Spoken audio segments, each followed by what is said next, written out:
Voltamos para falar de caprinocultura, mais especificamente dos caprinos da raça anglo-nubiana, que são excelentes na produção de leite e de carne.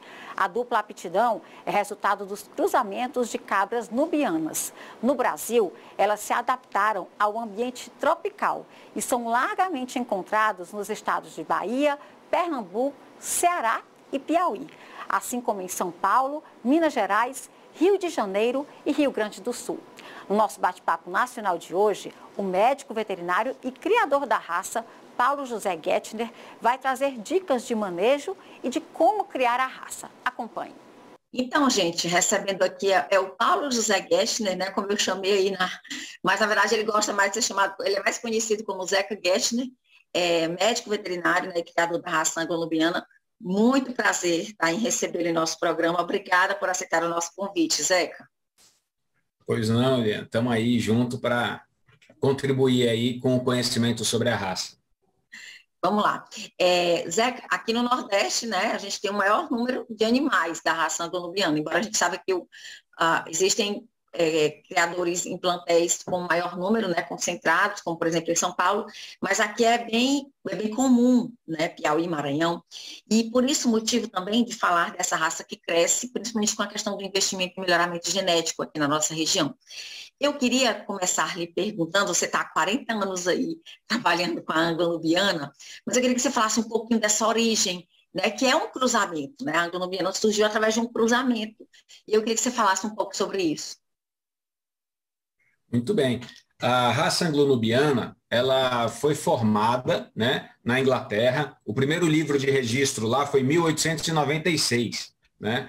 Em 1918, a gente já tinha 40 animais PO. E eles foram espalhados para a colônia inglesa, no mundo todo, né, Austrália, Estados Unidos.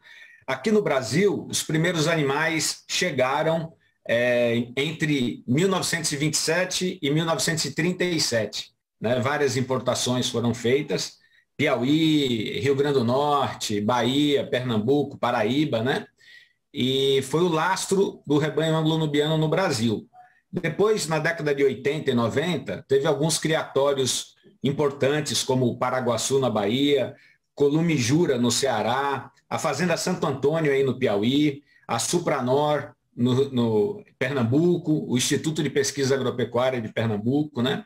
E aí esses animais foram o arcabouço original, a matéria-prima para os cruzamentos. E aqui no Brasil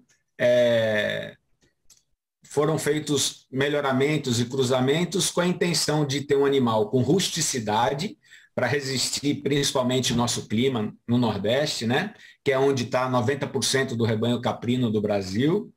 E por meio desses cruzamentos, a gente foi plasmando, a gente pode dizer, o anglo-nubiano com características brasileiras, né? Que é um animal de tripla aptidão, como diz aí o nosso amigo Benício aí do Maranhão, um criador fantástico, né? Que é uma raça de tripla aptidão, carne, leite e beleza, né? Sim, tem isso. Você já me deu o gancho para a gente falar um pouco dessa questão do porte físico, que chama a atenção, né, do anglo-nubiano, uma raça comprida, né, e aí musculosa. Fala um pouco para a gente desse porte, né, de como ele é importante para a questão dessa produção, né, e expansão da raça.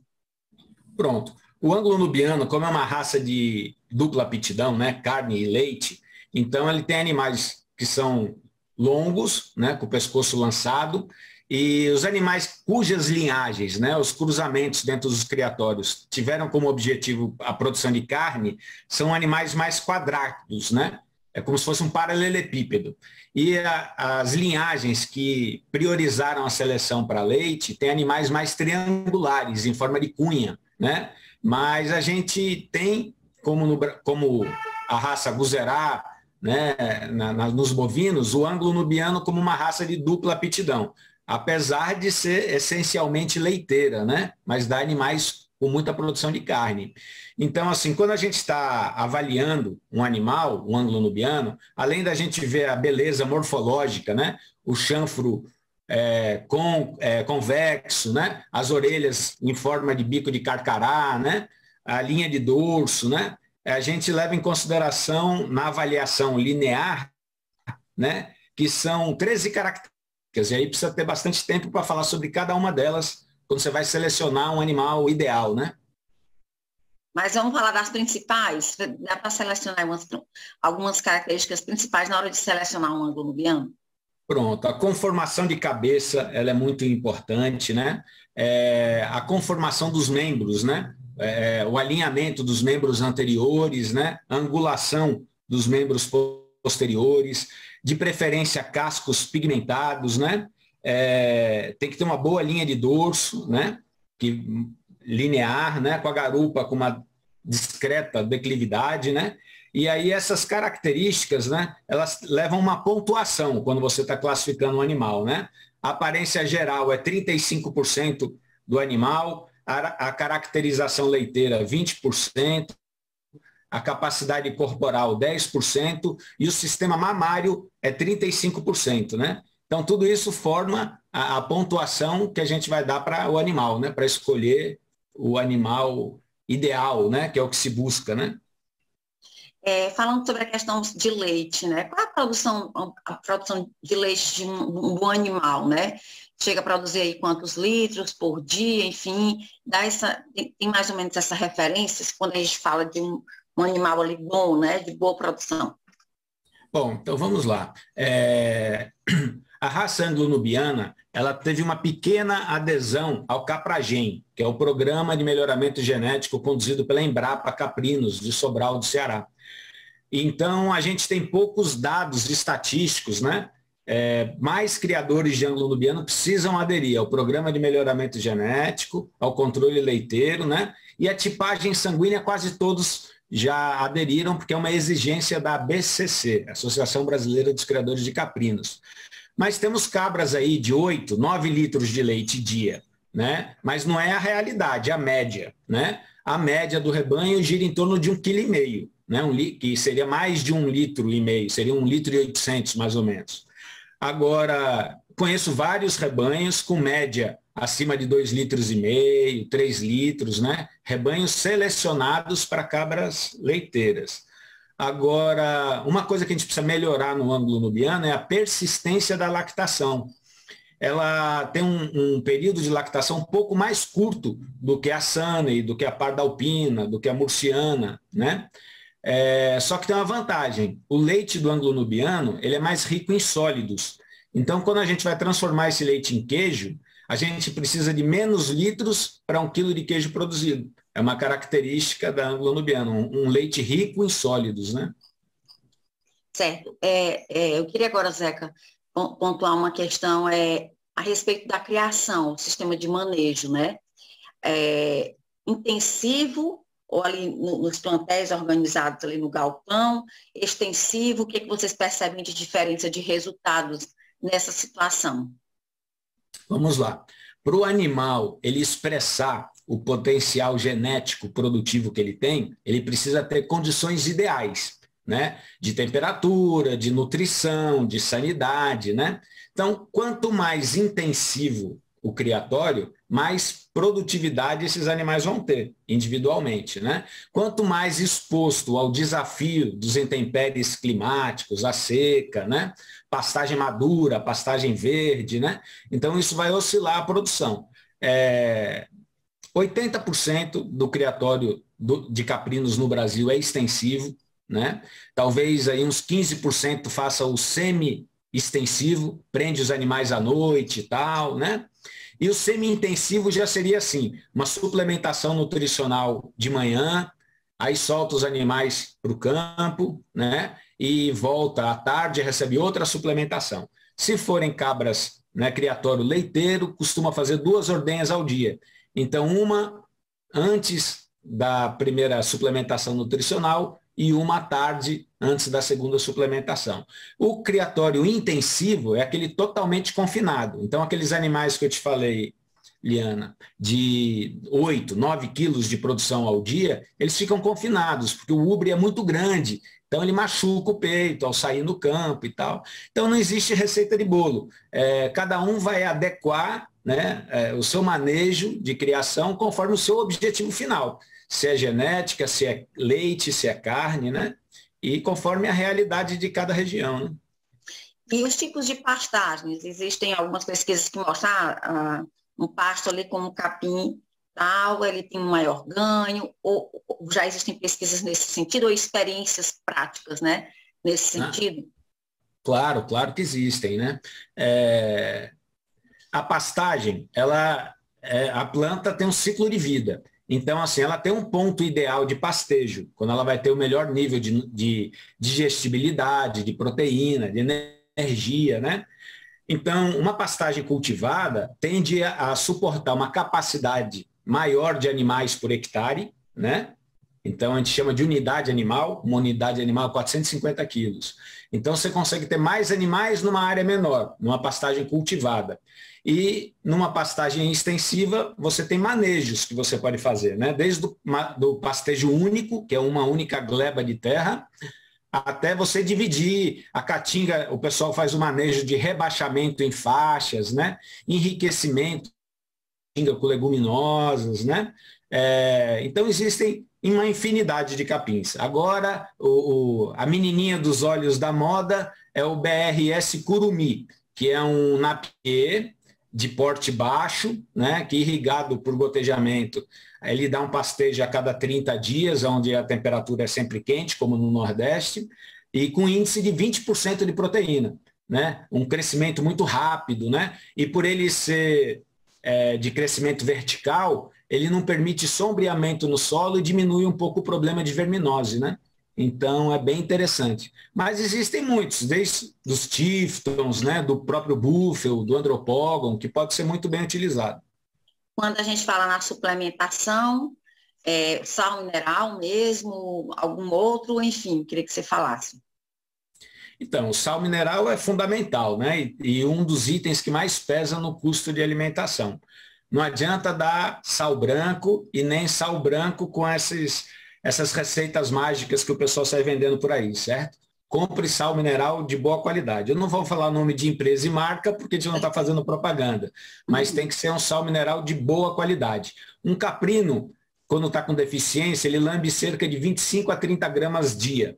Se você deixa o sal mineral disponível direto no coxo, isso vai cair aí para umas 15 gramas dia. Aí você tenha como calcular a necessidade de sal mineral do seu rebanho, né? Mas é fundamental. Então, volumoso de boa qualidade, pode ser verde, ofenado ou ensilado, né? Pode ser palma forrageira, né? Esses são os volumosos. E o concentrado não tem jeito. É o que está o preço nas alturas por causa das commodities, né? Mas aí é uma boa formulação de uma ração que contenha milho, farelo de soja, farelo de trigo, um bom núcleo, né? E a gente tem outros ingredientes que podem ser introduzidos nessa ração, dependendo de cada circunstância, né? O tempo médio, assim, de abate, né? Assim, claro, avaliado junto com o peso, né? Qual é o ideal? Hoje, qual é a média, né, da raça? Quantos meses de vida costuma se abater para se aproveitar, enfim, uma melhor carne, ter uma alta produtividade na carne? Isso vai depender muito do sistema de criação, né? Aí vamos lá, vamos falar de um sistema intensivo, né? Os cabritinhos já começam a ter um creep feed, que é aquele coxo privativo, né? A partir de 25, 30 dias, que já começa a ingerir um concentrado, a papila ruminal desenvolve mais, aumenta a conversão alimentar, aí você consegue desmamar ele aí em torno de 90 a 110 dias, com uns 15 quilos de peso vivo, aí faz um confinamento por mais 30 ou 60 dias, né? Para a gente levar animais ao abate com 25, 30 quilos, né? Que vão dar carcaça de 12,5 kg, 15 quilos, né? Vai depender muito do sistema. E não quer dizer que o intensivo seja o mais rentável. Às vezes, você abater o animal mais velho, com 7 meses, você pode ter um custo-benefício melhor. Isso vai depender de conta, gestão, né? Então, o ideal é que o caprino seja abatido sempre antes de 8 meses, né? Se você não matou ele com 90 a 100 dias, é bom que ele seja castrado, porque o caprino tem aquele odor hirsino, né? Que pode ficar um certo ranço na carne, né? Mas até 8 meses, quando é a época de fazer a primeira muda, esse problema é quase insignificante. E quais são, assim, em relação a resultados, os melhores cruzamentos, né, da anglo-lubiana? Com que raças? Então, a Anglo se presta muito bem ao cruzamento industrial, né? Das raças caprinas para cruzar com o Boer, Kalahari e Savana são as raças de maior produção de carne, né? Então, o leite que elas produzem é somente para o cabrito, né? Então, ela se presta muito bem para esse tipo de cruzamento, né? Quando você quer, no Nordeste, pequeno produtor, o cruzamento do Anglo com o Sunday é muito interessante, o Sanglo, né, que a gente chama, que pega a produtividade e a lactação mais longa da Sunny, que é uma raça especializada em leite, e agrega com a rusticidade o maior porte do anglo-nubiano, né? Então é um cruzamento bem interessante também. Mas cruzamento a gente pode fazer um monte, uma maravilha, viu? Mas tem os mais ali, né, os que dão melhores resultados. Zeca, eu tenho uma pergunta a respeito dos desafios, né, que aqui os produtores de caprinos no Brasil têm em relação ao melhoramento genético da anglo-nubiana, né? Quais são, assim, esses principais desafios hoje? Bom, hoje a gente tem uma seleção unicamente direcionada pela avaliação morfológica. Então, os animais que vão para as exposições, a ABC Anglo, que é a Associação Brasileira dos Criadores de Anglo-Nubiano, desenvolveu uma cartilha chamada Apurar, né, que rege ali as características morfológicas da raça. Então, numa exposição, o animal é avaliado unicamente pela morfologia. A gente não tem dados de índice de produtividade no anglo-nubiano. Por isso, a importância da adesão dos criadores ao Programa de Melhoramento Genético, o Capragem. A ABCC teve um recurso do Agronordeste e parece que a partir desse ano, Paraíba, Pernambuco e Rio Grande do Norte tem verba para fazer esse programa. Só que tem tido pouca adesão dos criadores. É importante que os criadores entendam, né, a necessidade. Outras raças tiveram avanços, né, dos índices zootécnicos muito rápido nos últimos 10 anos por conta de programas matemáticos de seleção, que conduz o cruzamento. Você vai cruzar esse animal com esse animal, essa linhagem com essa linhagem, né? E você começa a ter diferença esperada na progenie. Você sabe que determinado reprodutor traz um melhoramento de 5% na produção de leite em cada geração, né? Então fica uma coisa mais técnica. A raça anglo-nubiana está precisando fazer esse dever de casa, né? Aderir mais à tecnologia do programa de melhoramento, controle leiteiro, né? Então hoje eu não tenho como afirmar para você, olha, tal rebanho tem as melhores anglo-nubianas leiteiras, porque tem muito poucos rebanhos inscritos no controle leiteiro oficial, né? A gente sabe quais são. Então a gente sai pensando indivíduos, né? Aqui, ali, acolá, cabras que são realmente diferentes, né? Tem criatórios melhores para leite, mas a gente não tem a avaliação zootécnica oficial, né? A caprinovinocultura, 95% dela está na mão de pequenos produtores, que têm até 25, 30 hectares de terra, né? O que a gente tem que fazer para verticalizar a atividade, para ela ser realmente economicamente rentável, para ter uma cadeia produtiva como a da aves, como a de suínos, né? A gente precisa implementar o associativismo, o cooperativismo, é um dos caminhos, e o outro, que não vem sendo feito nas últimas décadas, que é a verticalização dentro da produção. A legislação ela tem que ser ajustada para o pequeno produtor poder agregar valor à sua produção. Então, assim, o pequeno produtor de leite, que tira 30 litros de leite, ele não pode ficar refém somente do programa de aquisição de leite do governo, que é muito importante, mas não pode ficar dependendo só disso. Ele tem que poder fazer o queijo dele dentro da propriedade. Então, se ele fizer aquela conta que eu falei para você, 7 litros de leite e 1 quilo de queijo, e vender as pecinhas de 200, 250 gramas de queijo por R$30 para o consumidor final, né? Porque ele é um pequeno produtor, tira 40, 50 litros por dia, ele vai dar um salto de R$ 2,50 o litro de leite para R$6, porque ele agregou valor no produto final, fazendo queijo. Só que a legislação, apesar de estar avançando nos últimos anos, né, com selo arte, com queijo artesanal, né, ela ainda está precisando de desdobramentos para isso se tornar uma realidade em ampla escala. Mesma coisa com a carne. em vez de você vender a R$ 8 o quilo vivo do animal, né, você leva para um abatedor inspecionado, faz o abate, traz, faz cortes na sua propriedade, ou a charcutaria, linguiça, defumado, embutido.